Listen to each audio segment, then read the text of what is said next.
Hey, what's going on guys, it's Uncle Kobe, and today I have a quick little video that I was originally going to make closer to the release date, but because I'm going to be doing so much Halo 4 all next week, I thought I'd upload it before I forgot. So as we all know, and we all do, when a Call of Duty first comes out, we all try our very hardest to get to the highest level possible, and get a really good lead in the leaderboards, so when all the Christmas noobs get the game, we just look absolutely dominant. And if you're prestige by the time Santa squeezes his fat ass down your chimney, in my eyes, you are a Christmas noob, but don't worry, I have some quick tips that will help prevent that from happening.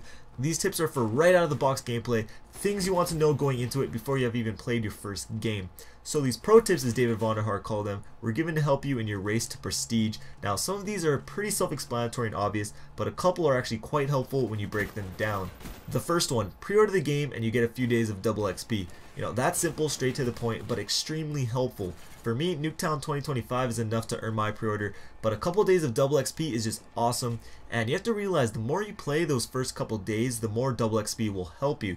So yeah, if you play for an hour or two, double XP isn't that a big of a deal, but if you're going to do 72 hours straight like me, that double XP is going to just be huge, so just keep that in mind. I know most of you have lives and enjoy seeing sunlight, but if you don't, definitely take advantage of that.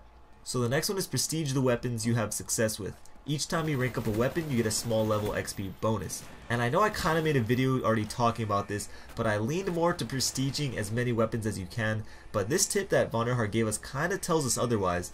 It seems to me that every time you prestige the weapon, you get a small percent of XP bonus. So let's just say the first time you prestige your weapon, you get a 5% bonus for all the XP you get with that weapon. So instead of moving on right to the next weapon, and getting another 5% bonus with another one, continue working on that same weapon, and maybe when you prestige it a second time, you get like a 10% bonus. Some of you may be like, well, that might just get boring fast, using the same gun. And that leads to my next tip, which is complete challenges and challenge sets. They pay lots of bonus XP. So in Modern Warfare 3, when you complete challenges for each gun, you didn't really get all that much XP for it. You were just better off doing well in Search and Destroy to level up. But here for Black Ops 2, Vonderhaar says you get lots of bonus XP. And to me that word lots actually is a big deal, putting emphasis that, hey, this is worth your time doing. And with how the game is set up, rewarding objective play, I would assume that the challenges mirror that as well. It's not going to just be like a certain number of kills. It might be get this many kills while holding the flag, get this many kills defending a domination flag, things like that. And this doesn't mean you're totally going to have to change your playstyle just to level up. I'm just saying be aware of what challenges there are while you're playing, just in the back of your head or whatever, because with Modern Warfare 3, I had no freaking idea what the challenges were. I just got them when I got them. But here I'm recommending just, be mindful of what they are while you are playing. So these next two aren't really tips, but this one really got me thinking. He says you need to complete Prestige 10 to become Prestige Master. Only Prestige Master won the race. And it got me wondering, what if you're the first person to become a Prestige Master? How awesome would it be if you got a one-of-a-kind title that no one else would ever have? Whenever you go into a game, kids are like, holy crap, J Nasty support Moab 420 was the first Prestige Master ever. I think that would just be awesome. I don't have any info to back that up. It's just more of a thought, but for all we know, it could be a possibility. So this last tip that he gave us really only matters to people that plan on getting the game early, and what he does say is don't post or stream before the game is officially released on November 13th. The race starts then and not a minute earlier. So that's obvious. You're not allowed to post gameplays until it goes public, unless you just go YOLO like me and just try to cheat the system, but I have no plans of doing that anymore. But anyways, what interesting is he doesn't mention playing the game early, because a lot of developers, they all know you're going to get games early. There's no way around it. It's going to happen.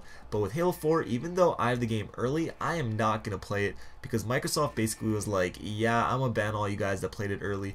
And I know majority of those were not legit copies, but still, to me, it's just not worth it.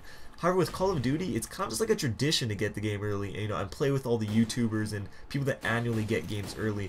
And Activision never seems to mind, as long as you don't post or stream, so that's good news, for those who are getting the game early. Again, I'm still not sure if I am, personally, but if I don't, Halo 4 is not going to even be a week old yet, so I'm not going to be dying for a new game.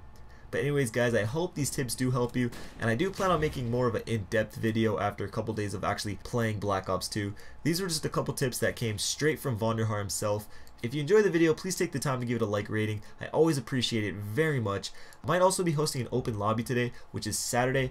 If I do, I'll make a video, like a lot of YouTubers do, just telling you that I am, because I don't want to force you to have to follow me on Twitter just for this, and I think it just would be more efficient. But anyways, couple videos on screen if you missed them. Till next time, this is Uncle Kobe. I'll talk to you guys later. Peace.